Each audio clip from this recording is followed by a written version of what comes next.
Hi guys, good evening for everyone.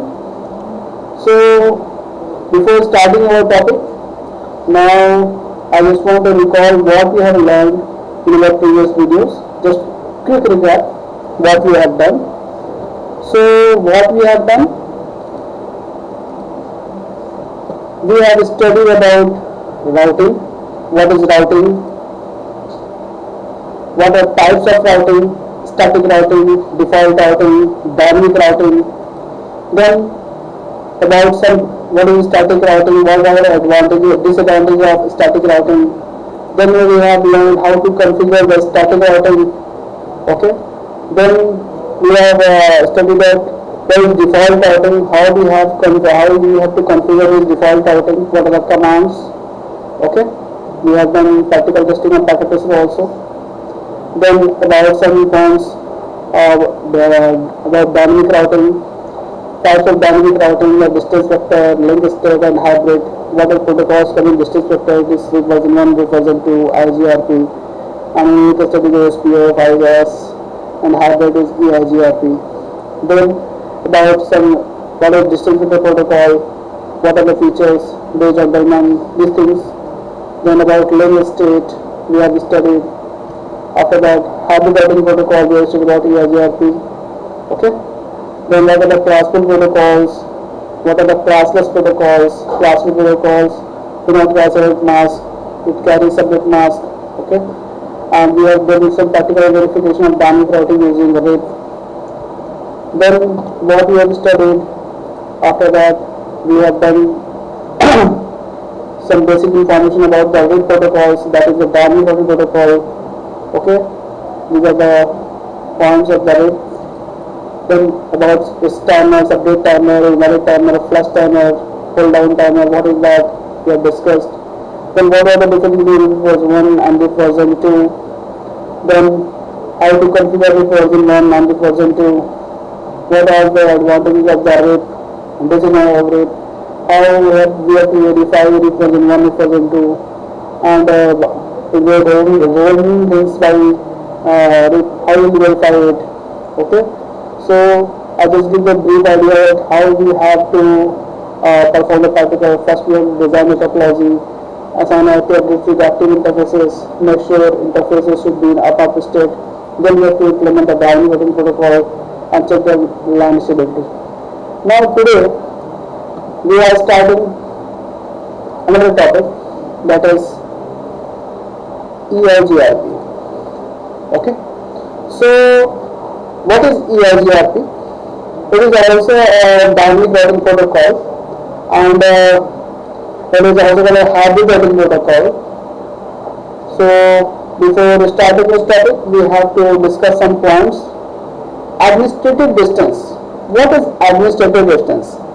Administrative distance means trustworthiness of the information received by the router. Means your router will just decide which routing protocol will be better for forwarding the routing packets, and its value is between 0 and 255, and if it is less, then it will prefer more.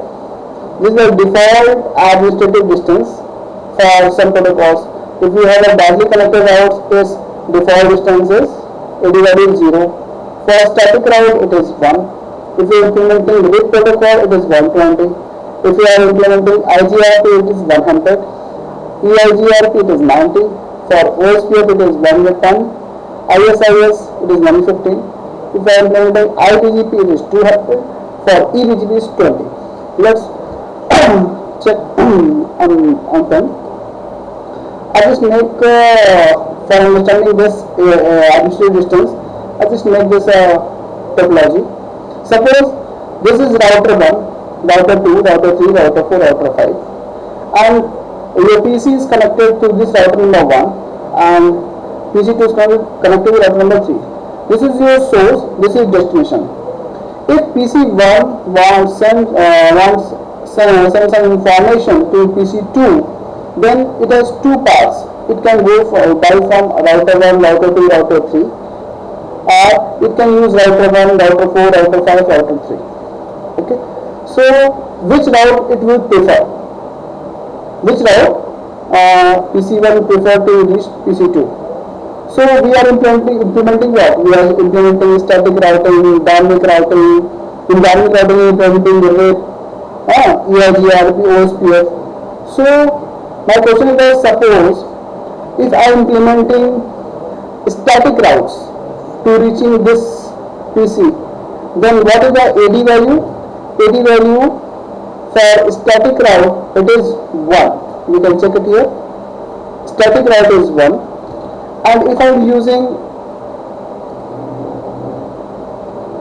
EIGRP, then its AD value is 90. And if I am using OSPF, it is 110.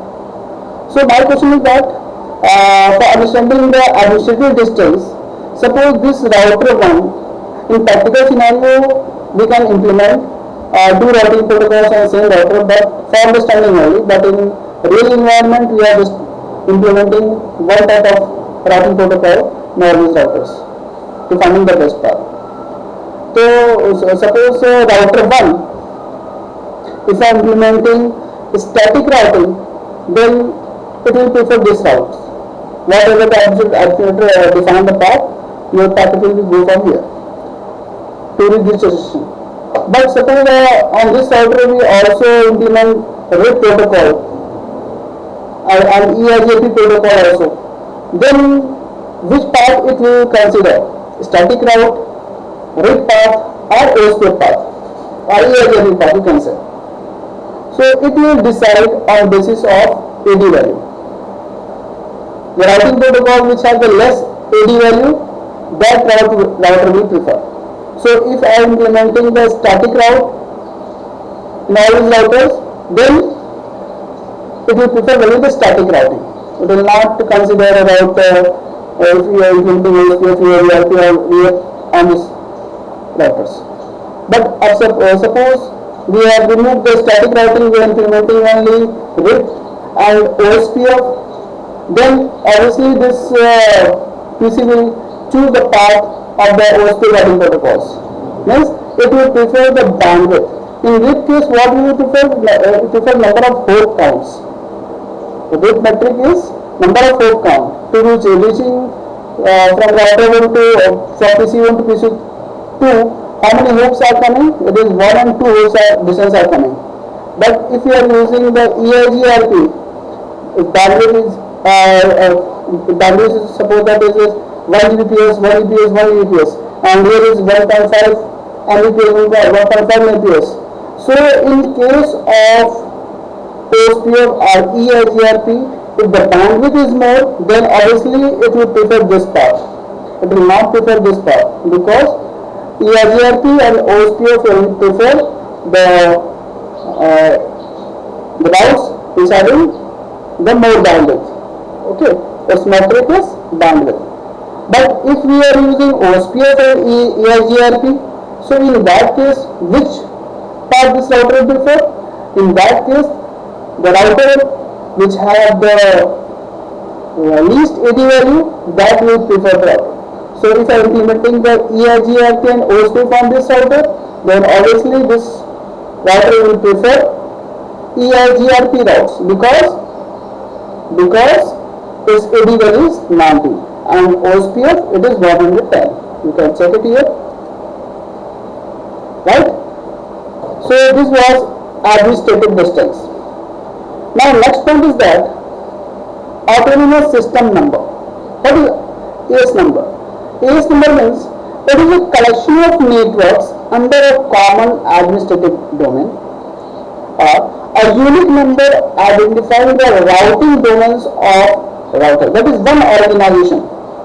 Okay, and it ranges from 1 to 65,535. For public AS, it ranges 1 to 64512, and for private AS, it is 64,500 to 6535. Actually, autonomous system we are using in case of IGP protocols, that is Internet Gateway protocols. For example, LIP version 1, LIP version 2, OSPF, EIGRP, these are RGB protocols. In this case, we are using the autonomous system number. Okay, And we'll do the particular verification where you understand particularly clear. No. Then service provider using the autonomous system number. Suppose there are two companies. Suppose two companies are there, and they are using the ASCII, that is Tata, I think. When Tata is a service provider, it uses AS number. Okay, it may be private, but if your company is in foreign side, suppose Dubai is there, so Tata network is not present there at foreign side. So what it will do, it will just connect between two areas. There will be so many areas made there, because Tata is control of their areas, and for foreign side there is another service provider. So just to communication between two areas, we will use public autonomous system number. So use with in between multiple service provider. If you are multiple service provider you are using, then we are using the public AS system number. That is, its range is between 1264512. It is globally unique, and the range is 120. For private autonomous system number, it is used in the same service provider which I discussed. If you are using Tata, it's fine. If you are using Reliance, you can use it as a private AS. But if you want to communicate data and Reliance, then you have to use the public AS. Okay. YouTube is the same service provider. It ranges 645532 65535. Okay. Then routing protocol classification. Routing protocols is generally of two types. First is IGP, second is EGP. IGP stands for Interior Gateway Protocol, and EGP stands for Exterior Gateway Protocol. Okay. So IGP used to communicate with the same auto system number, while EGP is generally used for communication between two or more auto system number. And there is only one protocol, that is BGP. So if you want to communicate between the Tata service provider and Reliance service provider, then you have to use the BGP protocol. It is a separate example of EGP protocols. Okay. And if you want to just communicate between your own organization, okay, that is a collection of your own routers, then it is a big network, but the same organization, then you will use the IGP protocols. It will be IGIP, SPF, ERP, or NIL. Okay. Then what are the points for ERGRP? So we have discussed dynamic routing protocols are generally of three types, that is distance vector, link state, and hybrid. So hybrid protocol, it is the advanced version of the distance vector protocols. So it is enhanced interior gateway routing protocol, and it is the advanced distance vector protocol. It is called as hybrid protocol, and it is standard protocol, that is the multi-window protocol now. Previously it was the Cisco priority protocol, and it is a classless routing protocol, means it supports VLSN, and classless protocol support FLSN, that is fixed well submitted mask, and VLSN wireless submitted mask. As maximum hop count is 255. Okay, and its ADL is 90. We have discussed. It is easy to configure. Its multicast address is 224.0.10, and unicast, and if it is making the membership, then using the multicast address 24.0.10, and another number just make member unicastly, and it's in the periodic update, that is incremental updates are sending. Okay, if they change network, then it will send the hello packets. Hello packets sent every 5 seconds. If your link is up, it will send the hello packets every 5 seconds. And if your link is down or routing is down, then it will wait for 15 seconds. After that, it will just searching for another routes. Okay, so conversion is very fast. It is 15 seconds. Then ERP makes generally three types of table, that is neighbor table, topology table, and routing table. So neighbor table you can check what are the directly connected routes by commanding the command show IP ERP neighbor, and to check the topology table, which contains the list of all the best routes learned from each neighbor. Okay, so IP ERP topology, and to find the routing table, the best routing destination, So IP void command is that. Okay. Then next point is that about metric. So we are going to be using really 5 type of metrics. It is bandwidth, delay, MPU, load, and reliability. Bandwidth is default K1 value is 1 and delay main thing is that bandwidth and delay. All these are values default value is 0, so it will not affect in finding the best path. Only bandwidth and delay can be used for changing the paths. So by default value for bandwidth is 1 and for delay K3 is 1 and rest all are 0. So what is the formula to calculate the metric value? That is K1 multiplied bandwidth, then K2 this one. This is by default formula we are observing here. And to find out about the bandwidth, we have to calculate by this formula 10 power 7 upon minimum bandwidth in kbps. Then multiply 256. What result will come? We are implementing here. Then to find the delay, overall delay, just you can find it.